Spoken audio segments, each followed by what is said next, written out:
The Lakota warrior and the Apache girl. A kiss that stopped the wind, New Mexico territory. The sacred spring, the crimson sun, hung low over the Sangre de Cristo mountains, painting the desert floor in shades of copper and gold. Ayanna knelt beside the sacred spring, her withered hands cupping the crystal-clear water that bubbled up from the earth's depths. The Apache girl, though at 19, she was hardly a girl anymore, whispered ancient prayers her grandmother had taught her, words that seemed to dance with the evening breeze. Usen, Great Spirit, bless this water that gives life to all creatures, she murmured in her native tongue, watching as the liquid slipped through her fingers like liquid starlight. The spring had been sacred to her people for generations, a place where the veil between worlds grew thin and spirits walked among the living. Ayanna's long black hair, adorned with turquoise beads and eagle feathers, caught the dying light as she filled her water pouches. Her buckskin dress, decorated with intricate beadwork that told the story of her clan, rustled softly in the desert silence. She had been coming to the spring since childhood, first with her mother, then her grandmother, and now alone, the last of her immediate family, after the cavalry raids 2 winters past.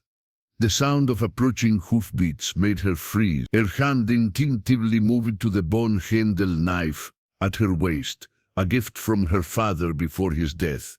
In these troubled times, when tensions between the tribes and the white settlers ran as hot as the desert sand, a lone Apache woman was vulnerably prey. Through the mesquite and juniper bushes, she glimpsed a magnificent pent horse, its coat a patchwork of white and chestnut. But it was the rider that made her breath catch in her throat. He was tall and broad-shouldered, his long black hair braided with strips of leather and adorned with hawk feathers. War paint, red and yellow ochre, marked his high cheekbones, and his bare chest bore the scars of a warrior who had seen many battles. Lakota, she recognized the distinctive style of his dress, the way he sat his horse with the easy grace of the northern plains people. What was a Lakota warrior doing so far from his homeland? Their eyes met across the spring, and time seemed to stop. His were the color of storm clouds, gray-blue, and intense, holding depths that spoke of both great sorrow and fierce pride. For a moment, neither moved, predator and prey frozen in a tableau as old as the desert itself.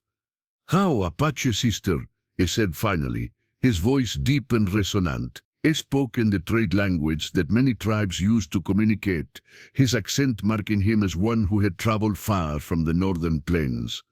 "I mean you no harm. I seek only water for my horse and myself." Ayanna remained crouched by the spring, her dark eyes never leaving his face. "This is sacred water, Lakota, not meant for the horses of wandering warriors." A ghost of a smile touched his lips. "I am Lakota of the Oglala band. I have ridden many moons to reach this place, following a vision that came to me in the Sweat Lodge. The spirits told me I would find my destiny beside a sacred spring, in the company of one who carries the heart of the desert wind. Visions can lie, warrior, especially to those who stray too far from their own land." But even as she spoke the words, Ayanna felt something stir within her chest, a recognition that went deeper than sight or sound. Lakota dismounted with fluid grace, his movements those of a man accustomed to danger. He was taller than she had expected, and the late sunlight revealed more details. The medicine bag that hung from his neck, the coop feathers in his hair that spoke of brave deeds, the way his eyes never stopped scanning their surroundings even as he focused on her. "The spirits do not lie, desert flower. They have brought me across 1,000 miles of prairie and mountain to this moment." He approached the spring slowly, his hands visible and empty of weapons.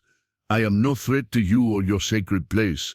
I ask only for the courtesy one warrior shows another." Ayanna studied him for a long moment, weighing his words against the tension in his posture, the way his hand rested near but not on his tomahawk.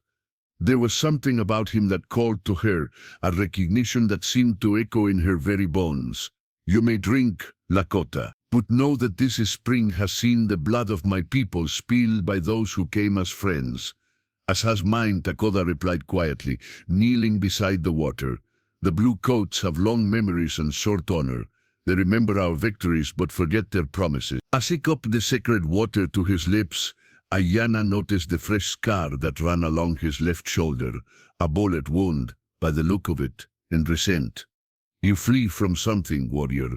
I flee from nothing, he said, but his eyes clouded. I seek something. The vision showed me a woman with eyes like obsidian and a spirit that burns like the desert sun. It showed me a choice that would change the fate of two peoples. The wind picked up, stirring the sage and sending a chill through the air despite the day's heat. Ayana felt the presence of the spirits around them, watching, waiting. Her grandmother had always said that the spring was a place where destinies converge, where the threads of fate were woven together by hands unseen. What choice, Lakota? What fate do your spirits speak of? Dakota's storm-grain eyes met hers, and in them she saw the weight of prophecy, the burden of knowledge that came with true visions. A choice between war and peace, between the old ways and the new, between love and duty. The words hung in the air between them like smoke from a sacred fire. Ayana felt her heart begin to race, though she could not say why. This stranger, this warrior from a distant tribe, spoke of things that resonated in her very soul. The Apache have their own prophecies. Lakota, we too have seen visions of change coming like a storm across the desert. But prophecies are dangerous things. They can trap us as surely as they can free us.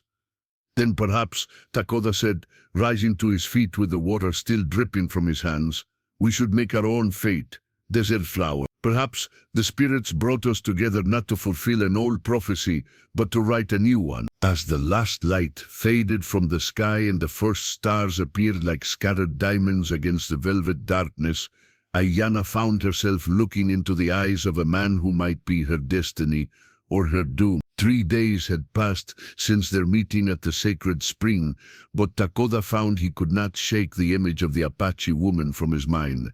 Her obsidian eyes haunted his dreams, and her words echoed in his thoughts as he made camp in a hidden canyon some 5 miles from the spring. He had told her the truth about his vision, but not the whole truth. The spirits had shown him more than just a woman in the choice. They had shown him blood on the desert sand and the sound of morning songs carried on the wind. The paint horse nickered softly, ears pricked toward the canyon mouth. Dakota's hand moved instinctively to his rifle, a Winchester he had taken from a cavalry patrol that had strayed too far from Fort Union. In the distance, he could see smoke signals rising against the morning sky. Apache signals, it was certain, though he could not read their meaning. Easy, brother, he whispered to his horse, scanning the rim of the canyon for movement. The Lakota warrior had not survived this long by ignoring his instincts, and every sense he possessed was screaming danger. The attack came without warning. Blue-coated soldiers poured over the canyon rim like a waterfall of death, their carbines spitting fire and lead. Dakota roiled behind a boulder as bullets whined off the rock around him, his mind racing even as his body reacted with the fluid grace of a born warrior. There he is, shouted a voice with the harsh accent of the eastern cities. The murdering redskin who hit the supply train, so that was it. They had tracked him from Colorado territory, following a trail that was weeks old. Dakota smiled grimly as he levered around into his Winchester's chamber. The supply train had been carrying rifles meant for the reservation, rifles that would have been used to arm Apache scouts against their own people. He felt no guilt for what he had done. The first soldier to show himself around the boulder died with Dakota's bullet in his chest. The second managed to get off a shot that burned across the Lakota's ribs before joining his companion in death. But there were too many of them, and Dakota knew his position was hopeless. That was when the war cries began. They came from the canyon walls like avenging spirits, Apache warriors, with paint on their faces and death in their eyes. The soldiers, caught between the hammer and the anvil, began to fall like wheat before the scythe. Dakota recognized the tactical brilliance of the attack, Someone had positioned the Apache perfectly to catch the cavalry in a crossfire. Through the smoke and chaos, he saw her. Ayana moved like a ghost among the rocks, her rifle speaking with deadly accuracy. She had traded her buckskin dress for warrior's garb, breechclout, moccasins, and war paint that made her look like an avenging spirit. Her long hair was bound back with a red cloth, and her eyes held the cold fire of vengeance. The battle was over in minutes. The few surviving soldiers fled down the canyon, leaving their dead behind. Lakota emerges from cover to find himself surrounded by a dozen Apache warriors, their weapons trained on him with professional precision. "Lower your guns," Ayana commanded in Apache, her voice carrying the authority of one born to lead. This one fought beside us, whether he meant to or not. The warriors obeyed, though their eyes remained wary. Lakota recognized the look. He had seen it in the faces of his own people when dealing with outsiders. Trust was a luxury that tribes at war could rarely afford. "You saved my life, desert flower," Lakota said, switching to the trade language so all could understand. "I am in your debt. You owe me nothing, Lakota. The enemy of my enemy fights beside me. Nothing more." But her eyes told a different story, and Lakota saw something there that made his heart quicken. An older Apache warrior, his face seamed with scars and his hair white as winter snow, stepped forward. "I am Nal Nish, war chief of the Chiricahua. You fight well for a northern dog, but your presence here brings danger to my people. The Bluecoats will come in greater numbers now, seeking revenge. Then, perhaps it is time I moved on," Lakota replied, though the words tasted like ashes in his mouth. "I have no wish to bring harm to those who have shown me kindness. No, the word came from Ayana with surprising force. The spirits brought you here for a reason, Lakota. To run now would be to spit in the face of destiny." Nal Nish's weathered face creased in a frown. "Ayana speaks of spirits and destiny, but I see only trouble. This one's presence will bring the cavalry down on us like wolves on a wounded deer." "The cavalry comes whether he is here or not, grandfather," Ayana replied, using the term of respect for an elder. "You know this as well as I. The White Eyes will not rest until every Apache is dead or on the reservation. At least with the Lakota here, we have another warrior to stand with us." Lakota felt the weight of their gases upon him, measuring, judging. He thought of the vision that had brought him here, of the choice the spirits had spoken of. Perhaps this was the moment of decision. "If you will have me," he said slowly, "I will stand with the Apache against our common enemy. My rifle and my life are yours to command." Nal Nish stayed him for a long moment, then nodded slowly. "Very well, Lakota. But know this, if you betray us, if you bring harm to my people through treachery or carelessness, I will kill you myself. I would expect no less, war chief." As the Apache warriors began to strip the dead soldiers of their weapons and ammunition, Ayana approached Lakota. Up close, he could see that the war paint did not quite hide the concern in her dark eyes. "You are wounded," she observed, noting the blood that seeped through his shirt where the bullet had grazed his ribs. "It is nothing. I have had worse. Come, I will tend to it." She led him to a sheltered spot among the rocks, away from the others. From a parfleche bag, she produced strips of clean cloth and a small pot of healing salve that smelled of sage and other desert plants. As she cleaned and dressed his wound, Lakota found himself studying her face. The war paint could not hide her beauty, but it was more than that. There was a strength in her, a fierce intelligence that reminded him of the warrior women of his own people. "Why did you come to my aid?" he asked quietly. "Your war chief speaks truly. My presence here brings danger." Ayana's hands stilled for a moment, then resumed their gentle ministrations. "I told you the spirits brought you here for a reason. I have felt it since the moment we met at the spring. There is something between us, Lakota, something that goes deeper than tribe or blood." "Lakota," he said. "My name is Lakota." "Lakota," she repeated, and the way she said it made his name sound like a prayer. I am Ayana. It means eternal blossom in my tongue, a fitting name for one who blooms in the desert. Their eyes met, and for a moment the world around them seemed to fade away. There was only the two of them, warrior and maiden, drawn together by forces neither fully understood. Lakota felt the pull of destiny, the sense that his life was about to change in ways he could not imagine. The others will not accept this easily, Ayana said softly. There is much bad blood between our peoples. The Lakota and the Apache have been enemies as often as allies. Then we must show them a different way, Lakota replied. If the spirits truly brought us together, then perhaps it is to heal old wounds as well as fight new battles. As if summoned by his words, Nalnish appeared at the edge of their shelter. The dead are stripped and the wounded tended. We must move before more soldiers come. Ayana, bring your Lakota. We ride for the stronghold. As they prepared to leave the canyon, Lakota felt the weight of destiny settling on his shoulders like a war cloak.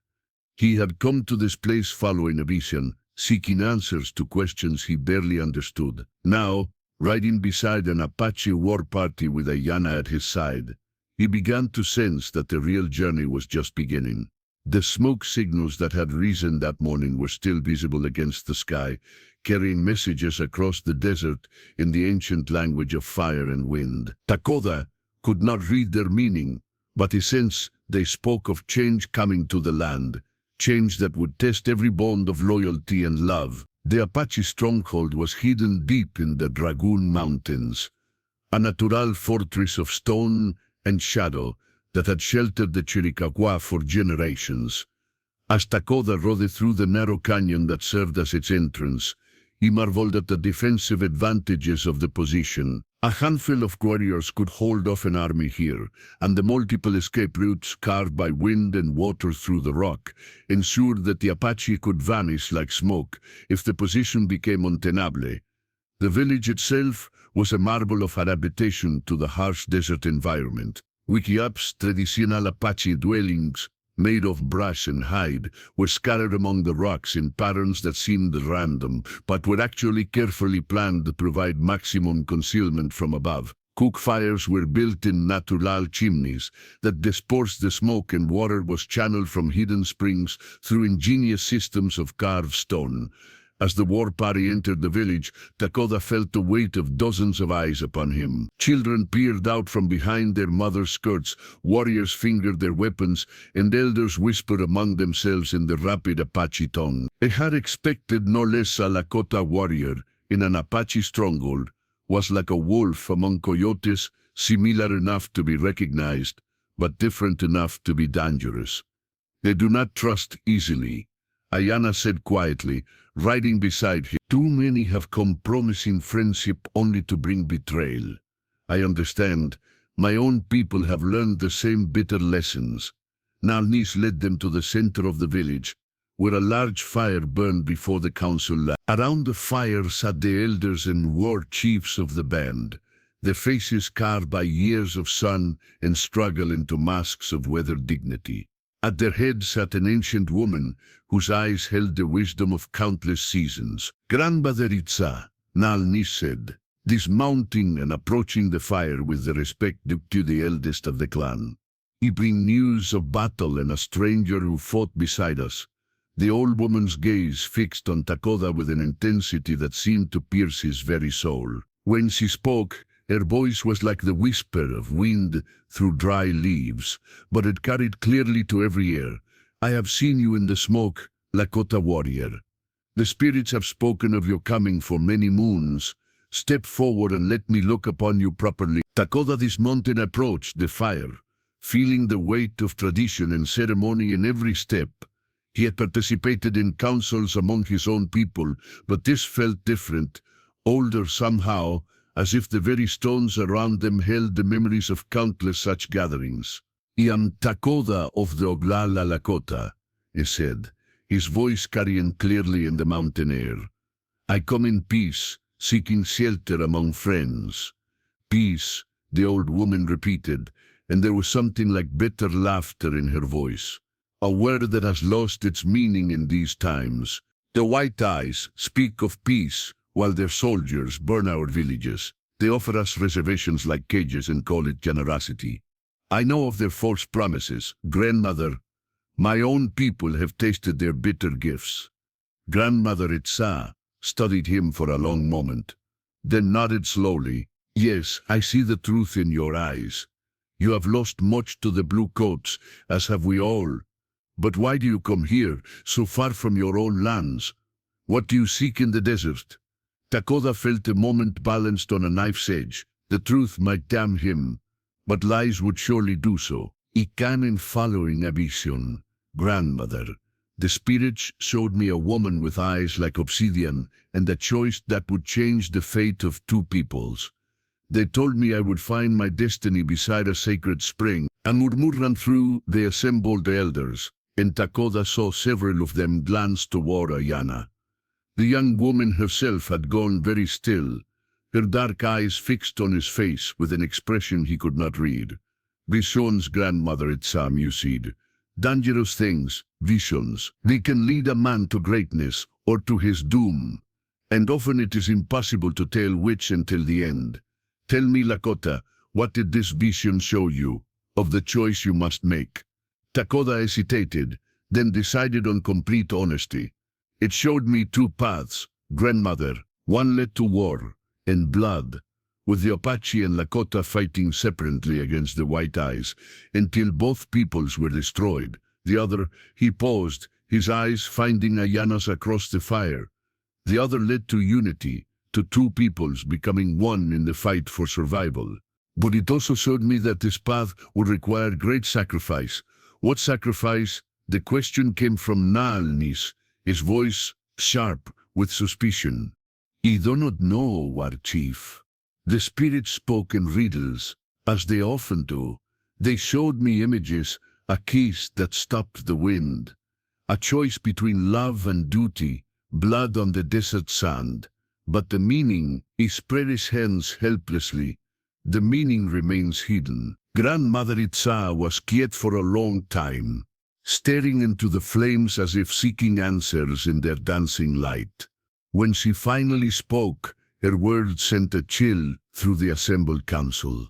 I too have had visions, Lakota warrior. For many moons now, the spirits have shown me the same images, the sacred spring, the woman with obsidian eyes, the choice that will determine whether our people survive or perish. But my visions show me more than yours, I think. She rose from her place by the fire, moving with the careful dignity of great age. They show me a love that bridges the gap between peoples, but also a love that will be tested by fire and blood. They show me a kiss that will indeed stop the wind, but only at the moment when all seems lost. The old woman's eyes found Ayana, and her voice softened with something like compassion. Child of my heart, you have felt it too, have you not? The pull of destiny, the sense that your fate is tied to this stranger from the northern plains. Ayana's composure finally cracked, and Lakota saw the vulnerability beneath her warrior's mask. Yes, grandmother, from the moment I saw him at the spring, I felt something, a recognition that goes deeper than sight or sound. Love, grandmother Itza said simply. The spirits have woven your hearts together like threads in a blanket, child. But love alone will not be enough for what is to come. Nalni stood abruptly, his face dark with anger. You speak of love and destiny while our people die. The cavalry masses at Fort Bowie, preparing for a campaign that will drive us from our last strongholds. We need warriors, not romantic dreams. And what if the two are the same thing? Grandmother Itza asked quietly. What if the love between these two is the key to the unity we need to survive? A Lakota and an Apache? Nalni's voice was incredulous. The tribes will never accept such a union. There is too much bad blood, too many old grievances. Then perhaps it is time to let old grievances die, Lakota said, rising to face the war chief. My people and yours have fought each other while our true enemies grew stronger. How many Apache warriors have died fighting Lakota? How many Lakota have fallen to Apache arrows? And what has it gained? Other of us except empty graves and bitter memories. The council erupted in angry voices, some supporting Nalnis's position, others seeming to consider Takoda's worth. Through it all, Grandmother Itza remained silent, watching the debate with ancient eyes that had seen the rise and fall of many dreams. Finally she raised her hand for silence. Enough. The spirits have spoken, and we must listen, but they have also given us free will to choose our path. He proposes a test. What kind of test? Grandmother, Ayana asked. The cavalry comes, as Nalnis says. Let the Lakota prove his worth in battle, fighting beside our warriors as one of us. If he shows courage and loyalty, if he bleeds for our people as he would for his own, then we will know the spirits speak truly. If not, she shrugged eloquently. Nalnis nodded slowly. A fair test, but what of the other matter? What of this talk of love and unity between the tribes? Grandmother, Itza's eyes twinkled with something that might have been mischief. That war chief will be tested in its own time. The spirits are patient, but they are also thorough. Before this moon wanes, we will know the truth of all things. As the council dispersed and the Apache went about their evening tasks, Takoda found himself standing alone by the dying fire. The weight of destiny pressed down on him like a physical thing, and he wondered if he was strong enough to bear it. Doubts, worry. Ayana's voice came in from behind him, soft as the desert wind. Many doubts, he admitted, turning to face her. I came here following a vision, but now I wonder if I have the courage to see it through. Courage is not the absence of fear, she said, moving to stand beside him. It is acting in spite of fear. My grandmother taught me that. They stood in comfortable silence for a moment, watching the last flames dance in the fire pit. Around them the stronghold settled into the quiet rhythms of night, children being called to sleep, warriors checking their weapons, the soft murmur of voices sharing the day's event. Ayana, Takoda said finally. Whatever comes, I want you to know. She silenced him with a finger to his lips. Do not speak of endings, Takoda. The test is yet to come, and the spirits have not finished weaving our story. Save your words for when they are needed most. But as he walked away, leaving him alone with the dying fire and the weight of prophecy, Takoda could not shake the feeling that time was running out. Somewhere in the darkness beyond the stronghold, he could sense the approach of destiny, and with it the choice that would determine the fate of two peoples. The attack came at dawn, as Grandmother Itza had foretold. The thunder of hoofbeats echoed through the canyon, as 3 companies of cavalry charged toward the stronghold, their sabers gleaming in the early light. At their head rode Colonel Marcus Thornfield, a man whose hatred for the Apache was legendary even among his own troops. Takoda crouched behind a boulder on the canyon rim, his Winchester ready, watching the blue-coated soldiers pour into the narrow defile below.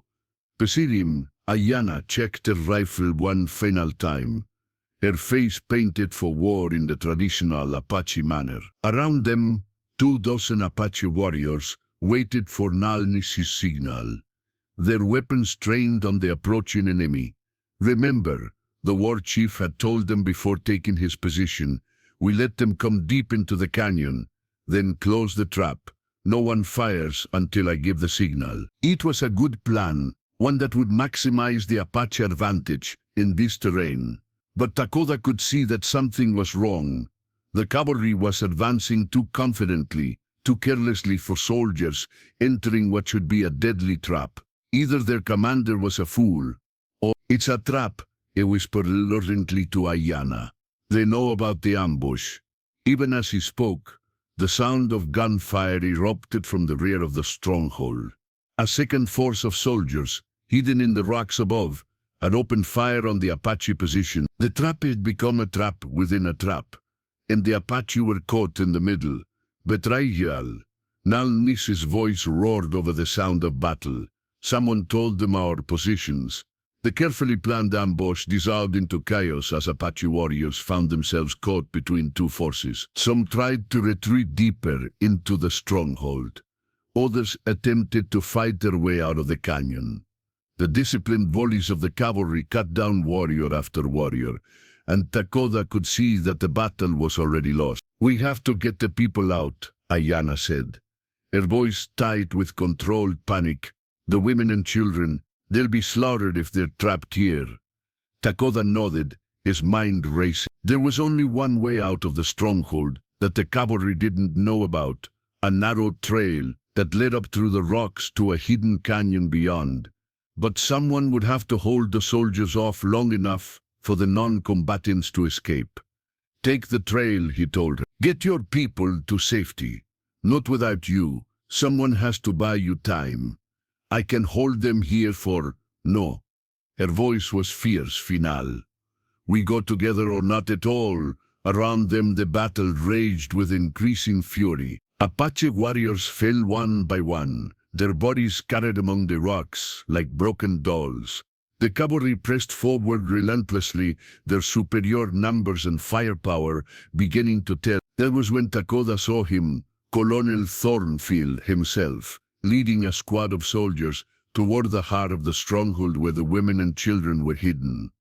The man's face was twisted with a hatred so pure it was almost beautiful in its intensity. The Colonel, Lakota said, pointing, "If we can take him down, it might break their attack." Ayana followed his gaze and nodded grimly. "It's worth trying, but we'll have to get close, too close." They moved like shadows through the rocks, using every bit of cover the terrain provided. Behind them, the sounds of battle grew more desperate as the Apache resistance began to crumble. Ahead, Colonel Thornfield and his men advanced steadily toward their goal.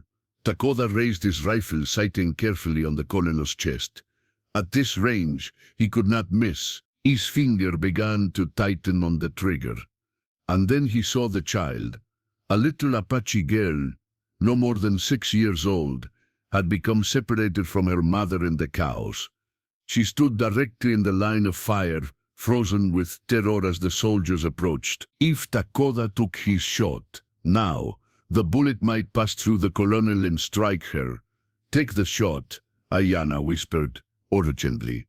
"You have to take the shot," but Lakota found he could not. The child's face reminded him of his own sister, killed in a cavalry's raid when she was barely older than this girl. He could not be responsible for another child's death, even to save his own people. The moment of hesitation cost him everything. One of Thornfield's men spotted their position and shouted a warning. Suddenly the rocks around them exploded with gunfire, and Lakota felt a bullet tear through his shoulder, spinning him around. "Lakota!" Ayana's scream cut through the sound of battle like a knife. He tried to rise, to bring his rifle to bear, but his left arm was useless now. Blood streamed down his side, and his vision began to blur. Through the haze of pain, he saw Ayana stand up from cover, her own rifle speaking with deadly accuracy. 2 soldiers fell, then a third. But there were too many of them. Colonel Thornfield himself appeared at the edge of their position, his service revolver trained on Ayana's heart. "Drop your weapon, squaw, or I'll put a bullet in your red hide." Ayana's rifle wavered, then slowly lowered. Around them, the sounds of battle began to fade as the last Apache resistance was crushed. The stronghold had fallen, and with it, the last free band of Chiricahua Apache. Well, Thornfield said, his voice dripping with satisfaction. "The famous Ayana, terror of the borderlands. And what if we here?"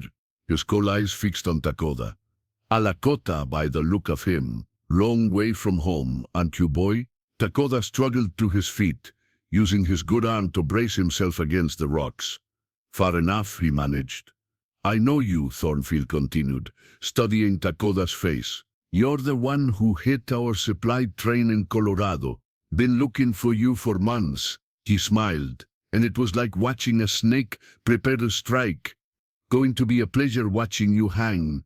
"Let him go," Ayana said suddenly. He's not Apache. This isn't his fight. Oh, but it is now, my dear. The moment he chose to stand with you people, he made it his fight. Thornfield's smile widened. Besides, I have special plans for both of you. You're going to help me send a message to any other tribes that might be thinking of resisting. The colonel gestured it to his men, and they began to bind Lakota and Ayana with rawhide ropes. Around them the stronghold burned as soldiers looted and destroyed everything they could find. The bodies of Apache warriors lay scattered among the rocks, and the sound of women weeping echoed off the canyon walls. I'm sorry, Lakota whispered to Ayana as they were dragged toward the canyon mouth. I failed you. I failed your people. No, she replied, her voice steady despite their circumstances. You chose a love for war, mercy over vengeance. That is not failure. That is what makes you worthy of the vision. They were forced to march through the canyon, past the bodies of friends and family, toward an uncertain fate. But as they walked, Lakota felt something stirring in the air around them. A stillness that seemed to press against his skin like a physical thing. The wind, which had been blowing steadily all morning, suddenly stopped. It was then that Grandmother Itza appeared, seemingly from nowhere, standing in the path ahead of them. The old woman looked frail and ancient, but her eyes burned with an inner fire that made even Colonel Thornfield hesitate. You have won your battle, white soldier, she said in English, her accent thick, but her words clear. But you have not won the war. Get out of the way, old woman, Thornfield snarled, before I have you shot where you stand. I am dying anyway, Grandmother Itza replied calmly. A bullet in the chest from one of your soldiers has seen to that. But before I go to join my ancestors, I have something to show you. She raised her hands, and Lakota felt the air around them begin to change. The stillness deepened, becoming something almost tangible. Dust motes hung suspended in the air, and even the smoke from the burning village seemed to freeze in place. What is this? One of the soldiers whispered, his voice tight with fear. This, Grandmother Itza said, her voice growing stronger despite the blood that stained her lips, is what happens when the spirits decide to intervene. She looked directly at Lakota and Ayana, and her eyes held a message that transcended words. Now, she said simply, if you would save your people, now is the time. Lakota understood. The vision, the prophecy, the choice that would determine the fate of two peoples. It all came down to this moment. He looked at Ayana, saw the same understanding in her dark eyes, and knew what they had to do. Moving as one, they turned toward each other. The soldiers around them seemed frozen, caught in the supernatural stillness that Grandmother Itza had somehow created. Even Colonel Thornfield stood motionless, his face a mask of confusion and growing fear. The keys that stops the wind, Ayana whispered, and Lakota saw tears streaming down her painted cheeks. Together, he replied, and leaned forward to meet her lips with his own.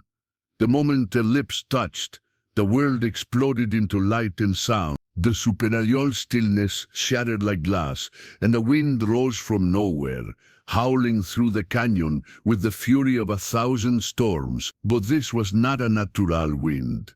It carried with it the voices of the ancestors, the spirits of all the Apache and Lakota, who had died fighting for their freedom. The soldiers cried out in terror as the wind tore at their clothes and equipment. Some fell to their knees, others tried to run, but the supernatural gale held them fast. Through it all, Colonel Thornfield stood transfixed, his face white with shock as he stared at the figures locked in their desperate embrace. Impossible, he whispered. This is impossible. But Grandmother Itza, her ancient face, serene, despite the blood that flowed from her wound, smiled with the satisfaction of prophecy fulfilled. Nothing is impossible when love conquers hate, when unity triumphs over division. You have lost, white soldier, not this battle perhaps, but the war. The spirits have chosen, and their choice is clear. The wind began to fade, but its message had been delivered. Around the canyon, Apache warriors, who had been thought dead, began to stir. The supernatural force that had swept through the stronghold had somehow healed their wounds, restored their strength. They rose like avenging spirits, their weapons ready, their eyes burning with renewed purpose. And from the canyon mouth came the sound of hoofbeats, not the disciplined advance of cavalry, but the wild charge of plains warriors. Lakota, dozens of them, led by a chief whose war cry echoed off the canyon walls like thunder. My brother Lakota breathed, recognizing the voice. Chaiton has come. The battle that followed was brief, but decisive. Caught between the resurrected Apache and the charging Lakota, the cavalry broke and fled. Colonel Thornfield himself fell with a Lakota arrow in his chest, his dreams of Apache extermination dying with him. As the dust settled and the last echoes of battle faded, Lakota and Ayana found themselves standing alone in the center of the canyon, still bound by the rawhide ropes, but no longer prisoners. Around them, Apache and Lakota warriors stood side by side, their ancient enmity forgotten in the face of a greater truth. Grandmother Etsa approached them slowly, her steps growing weaker with each passing moment. "It is done," she said, her voice barely a whisper. "The prophecy is fulfilled. Two peoples have become one, united by love and tested by fire. The spirits are pleased."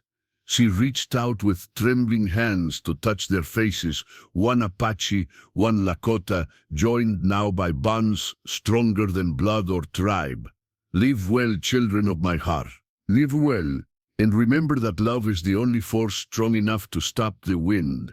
With those words, she closed her eyes and was gone, her spirit joining the ancestors who had guided this moment from the beginning. In the years that followed, the story of the kiss that stopped the wind became legend among both the Apache and the Lakota.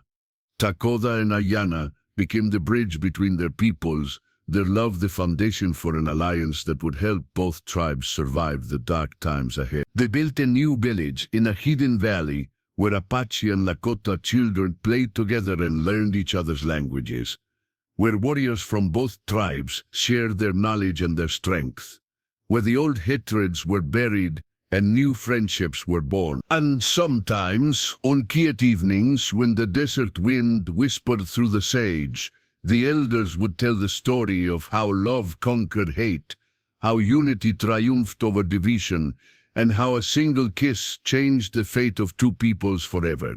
The wind had stopped, but only for a moment. When it began to blow again, it carried with it the seeds of hope, scattered across the desert like promises of a better tomorrow.